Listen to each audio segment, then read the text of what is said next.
So we're talking about clouds. I think one of the neat things to take out of this lesson is learning how to predict your own weather. And that's basically the whole point of this unit.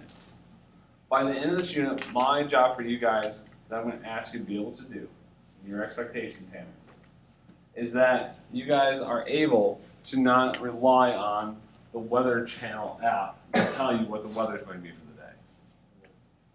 I would like you to be able to look at a weather map and predict your own weather. And see what that means. Now, if you think about farmers in the Farmer's Almanac, farmers had to be really resourceful in identifying what the clouds were telling them and how to predict their weather based on that.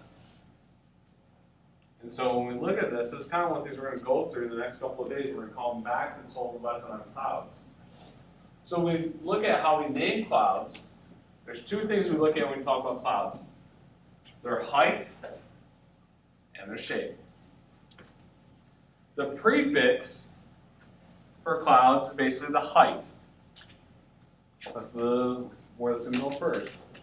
So we think about cirro or cirrus. Those are the very, very high clouds. These are the clouds that are very high in the sky, and they tend to be a little wispy, but those are basically what the cirro means, or cirrus clouds. Those are very high. And if you've taken Spanish, you probably will relate that the alto means, high, but in this case, it's actually kind of the middle layer, so somewhat high. And then we have strato. What does the strato look like? Yeah, take a look at this video. That's kind of a strato cloud. So they're very low, but what do you notice about what they do? How big are they?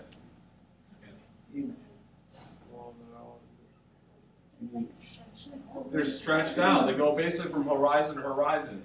Okay, and so these are your overcast clouds.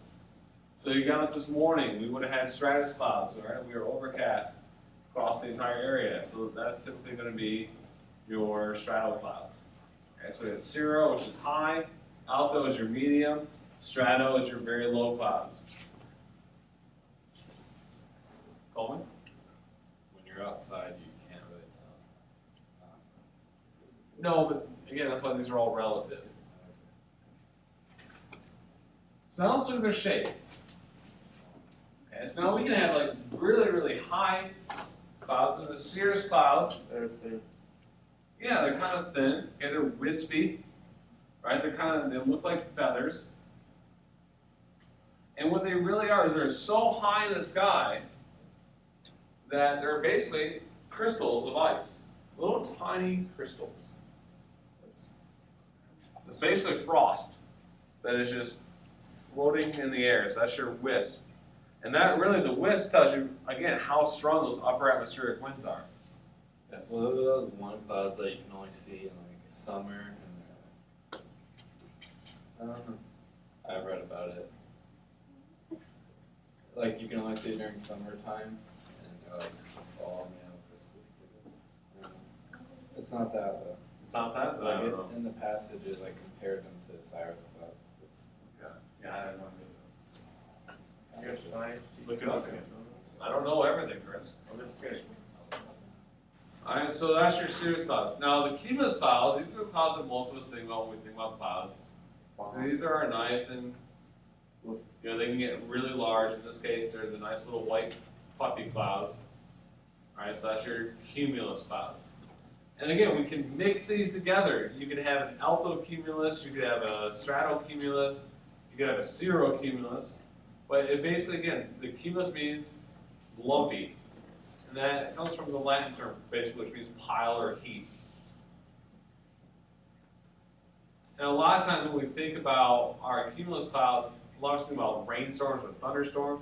Those are what we call a cumulonimbus. Cumulonimbus. And the nimbus basically means rain. Tanner, I got a story about that to tell you later. Okay, so it's cumulonimbus. And then we have our stratus clouds. Okay, again, stratus clouds, they're basically sheets of clouds that go from one side of the sky to the other. Sometimes they can be high, sometimes they can be really low. You know, especially in like early fall or late fall. Sometimes those stratus clouds look like they're really low to the ground, like you can almost reach up and grab them. They're so low. And then the nimbus, basically all the nimbus means we have rain. So those are your types. So we have cirro, alto, and strato for the heights. And then for shapes, we have cirrus, cumulus, and stratus. So let's see how well you guys can put these terms together. You ready, Alyssa? You have the first one.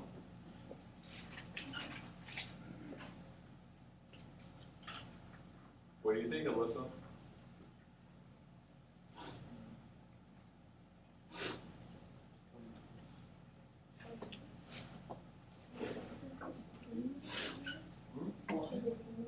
Good. Could you be more specific than just cumulus? How high does it look? I'd say probably alto. But I think you could also make a strong case for strato, right? So strato cumulus or alto cumulus. All right. Brianna, what about this picture? Well, how do the clouds look?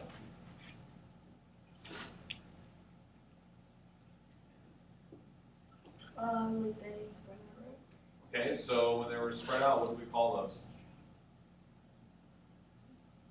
Stratus. Stratus clouds. Okay, so that's stratus. We have stratocumulus. Chris, what about you on this one? I don't know what the crystal layer was. Yeah, that's what we call those. Yeah, you should have wrote that down. Yes. Cirrus. On this one, I would say this is probably, you know, we had the stratocumulus. Wrong button. We had the stratocumulus up here. This is more your altocumulus for that section there. Wow. Yeah, pretty much. What's the name of that cloud? Yeah, that's cumulonimbus. And again, this is that, remember we talked about yesterday the anvil shape? That means that this cloud has gotten so high, it's now sitting up in the stratosphere, and the winds from the stratosphere are stretching out the top. And this is cirrostratus. Those are your sweep and sea clouds. Yep. These. I think that's it for today.